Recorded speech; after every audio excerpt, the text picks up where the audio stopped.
Hello friends, मैं हूं Amit sir और आप सबका वेलकम करता हूं अमित सर्स अकेडमी में। दोस्तों, आज की वीडियो भी बहुत ही शानदार होने वाली है, इसलिए जिन दोस्तों ने मेरा चैनल अभी तक सब्सक्राइब नहीं किया है वो जल्दी से मेरे चैनल को सब्सक्राइब कर लें और बेल बटन को प्रेस करें, क्योंकि ताकि मेरी हर वीडियो आपको सबसे पहले मिले। और आज का टॉपिक भी बहुत ही इंपॉर्टेंट है और टॉपिक है प्रॉफिट एंड लॉस से लेके। तो आओ देखते हैं ये क्वेश्चन क्या है। ए shopkeeper sold an article at the profit of 10%. Profit of 10%. If he had sold it for rupees 20 more, then he would have gained 15%. Then find the cost price of the article. Question बहुत ही important है, ये लगभग हर competitive exam में आता है, तो ये बहुत ही इजी तरीके से हम करेंगे, विद इन सेकेंड सॉल्व कर देंगे। तो एक बार दोबारा क्वेश्चन को समझते हैं। ये क्वेश्चन है क्या? कहता है एक दुकानदार है, शॉपकीपर है, वो अपने प्रोडक्ट्स का जो भी उसका आर्टिकल है उसको 10% के प्रॉफिट पे बेच रहा है। कितने? 10% के प्रॉफिट पे बेच रहा है। जैसे उसने उसको 20 रुपये ज़्यादा पे बेचा, जितने का भी वो पहले बेच रहा था उससे 20 रुपये महंगा बेचा, तो उसको 15% का प्रॉफिट हुआ। पहले कितना हो रहा था? 10% का। और फिर जैसे उसने 20 रुपये उसका रेट बढ़ाया तो उसको प्रॉफिट होने लगा 15%। Then find the cost price of the article. तो हमें बताओ कॉस्ट प्राइस क्या है उस आर्टिकल की। दोस्तों, ये क्वेश्चन इंपॉर्टेंट है और हम इसको बहुत ईजी तरीके से करने जा रहे हैं। सबसे हम देखेंगे पहले वो कितने पे बेच रहा था? 10% के प्रॉफिट पे, और फिर बाद में 15% के प्रॉफिट पे। दोस्तों, दोनों में कितने का डिफरेंस है? दोनों में 5% का डिफरेंस है। और ये 5% का डिफरेंस कब आया? जब उसने उसका 20 रुपये रेट बढ़ा दिया।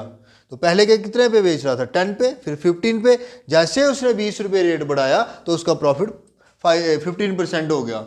तो ये 5% जो डिफरेंस आया पहले प्रॉफिट में और दूसरे प्रॉफिट में, वो किसकी वजह से आया? 20 रुपीज़ की वजह से आया। तो इसका मतलब ये हुआ कि जो 5% है वो 20 के बराबर है। सही है ना? 5% किसके बराबर आया? फिर 20%, फिर 100% किसके बराबर होगा? अगर 20 5 के बराबर है तो 100 किसके बराबर होगा? 5 1 जा 5, 5 4 जा 20, 5 1 जा 5, 5 4 जा 20, और 4 × 100 400। तो दोस्तों, जो कॉस्ट प्राइस होगी उस प्रोडक्ट की वो कितनी होगी? 400। क्योंकि जो कॉस्ट प्राइस होती है वो 100% होती है, ठीक है ना? वो हमेशा हम क्या लेते हैं? 100% लेते हैं। तो उस प्रोडक्ट की जो कॉस्ट प्राइस होगी वो कितनी होगी? 400। दोस्तों, क्वेश्चन बहुत ही इंपॉर्टेंट है और बहुत ही ईजी तरीके से किया हमने, ठीक है दोस्तों। चलो एक बार और देखते हैं इस क्वेश्चन को। उसने क्या कहा? पहले वो 10% के प्रॉफिट पे बेच रहा था। If he had sold it for rupees 20 मोर, अगर वो 20 रुपये का महंगा बेचे तो उसको कितने का हो रहा है? 15% का प्रॉफिट हो रहा है। 10 और 15 में कितने का गैप है? 5% का गैप है। और ये 5% का गैप कब आया? जिसने जब 20 रुपये महंगा बेचा। तो इट मीन्स कि 5% किसके बराबर? 20। तो फिर 100 किसके बराबर? 400 के बराबर। दोस्तों, इसी टाइप का एक क्वेश्चन और देखते हैं। इस बार क्या है? ए shopkeeper sold an article at the loss of 6%. If he had sold it for rupees 60 more, then he would have gained 9%. Then find the cost price of the article. दोस्तों, इस बार क्या कर रहा है? इस बार पहले उसको लॉस हो रहा है। कितने का लॉस हो रहा है? 6% का लॉस हो रहा है। और जैसे उसने 60 रुपये उसको बढ़ाया, 60 रुपीज़ महंगा किया, तो उसको प्रॉफिट होने लगा कितने का? 9% का। तो then find the cost price of the article.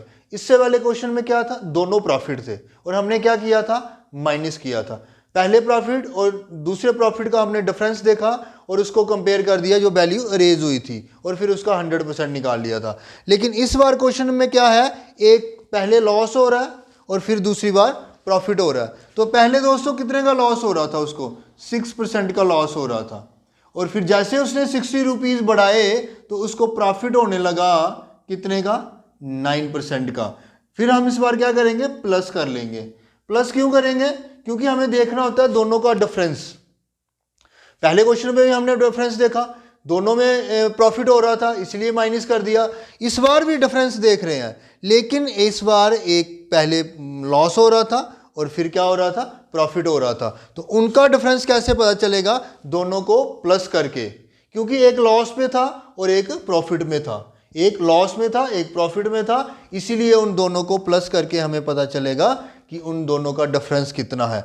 15% का, ये लॉस था ये प्रॉफिट था, तो डिफरेंस कितने का आ गया, 15% का आ गया। और ये डिफरेंस क्यों बना, जब उसने 60 रुपीज़ चीज़ महंगी बेची, जहाँ उसको रेट बढ़ा के बेची।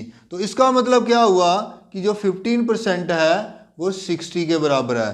तो फिर दोस्तों 100% किसके बराबर होगा, 60 डिवाइडेड बाय 15 मल्टीप्लाइड बाय 100। तो 15 1 जा 15 और 15 4 जा 60 होता है। 15 1 जा 15, 15 4 जा 60 और दोस्तों 4 इंटू 100 400। तो दोस्तों उस आर्टिकल का क्या प्राइस था, कॉस्ट प्राइस क्या था, 400। ठीक है दोस्तों, एक क्वेश्चन और देखते हैं इसी टाइप का। ये क्वेश्चन क्या है, ए shopkeeper sold an article at the loss of 5%. If he had sold it for rupees 150 more, then he would have gained 10%. Then for what price should he sold it to get profit of 20%? दोस्तों इस question में अब वो cost price नहीं पूछ रहा है, अब पूछ रहा है कि वो कितने का बेचे ताकि उसको 20% का प्रॉफिट हो। क्वेश्चन वही है, बस उसने हल्का सा चेंज किया है। वो कह रहा है कि एक शॉपकीपर जो है वो 5% के लॉस पे बेच रहा है, जैसे उसने उसका रेट 150 बढ़ाया तो उसको प्रॉफिट होने लगा 10% का। तो कहता है बताओ अगर उसने 20% का प्रॉफिट लेना है तो वो कितने का उसको बेचेगा। पहले की तरह ही है, मेथड सेम ही है। पहले वो 5% के लॉस पे था, फिर जैसे उसने 10% का प्रॉफिट किया तो उसको 150 का प्रॉफिट होने लगा। मतलब डिफरेंस कितने का आ गया, 15% का डिफरेंस आ गया। हमने डिफरेंस देखना होता है सबसे पहले, और ये डिफरेंस किसकी वजह से आया, ये 15% जो कि था वो 150 की वजह से आया, क्योंकि उसने 150 उसका रेट बढ़ा दिया। अब कह रहा है कि वो एक अगर 20% का प्रॉफिट चाहिए उसको तो वो कितने का बेचे। पहले हम सीपी निकाल रहे थे, कॉस्ट प्राइस निकाल रहे थे, और कॉस्ट प्राइस कितना होता है, 100% होता है, तो हम 100% निकाल रहे थे। लेकिन दोस्तों इस क्वेश्चन में कह रहा है 20% का प्रॉफिट चाहिए। तो अगर प्रॉफिट चाहिए तो 100 में प्लस कर लेते हैं, तो 100 और 20 कितने हो गए, 120। मतलब हमें 120 फाइंड करना है। 120%, 150 किसके बराबर है, 15% के बराबर। तो फिर 120 किसके बराबर होगा दोस्तों, 120 क्यों किया, क्योंकि उसको 20% का प्रॉफिट चाहिए था। अगर उसको 30% का प्रॉफिट चाहिए तो हम 130 निकालेंगे, और अगर उसको 15 का चाहिए होगा तो हम 115 निकालेंगे। क्योंकि अगर प्रॉफिट होता है तो हम 100 में प्लस करते जाते हैं, और अगर लॉस हो तो हम माइनस करते जाते हैं। अगर इसी क्वेश्चन में बोलता कि उसको 20% का लॉस चाहिए तो 100 में से माइनस कर देंगे, 100 में से 20 गए तो 80, तो हम 80% निकाल लेते। लेकिन इस क्वेश्चन में उसको 20% का प्रॉफिट चाहिए तो हम 120 निकालेंगे। अगर 15% इसके बराबर है तो 120 किसके बराबर होगा दोस्तों, ये 15 1 जा 15 और ये 10 से गया है ना, और 120 इंटू 10 कितना हो गया, 1200, 1200। ठीक है दोस्तों, बहुत ही इंपॉर्टेंट टाइप है ये, तो इसको अच्छी तरह बनाओ, और मुझे पूरा यकीन है अगर एग्ज़ाम में आया तो आपसे मिस नहीं होगा। और ठीक है दोस्तों, अगर आपको मेरे पढ़ाने का तरीका अच्छा लग रहा है तो प्लीज़ मेरे चैनल को सब्सक्राइब करें, लाइक करें और बेल बटन को प्रेस करें, ताकि मेरी हर वीडियो आप तक सबसे पहले पहुंचे, और शेयर करना ना भूलें। Thank you for watching.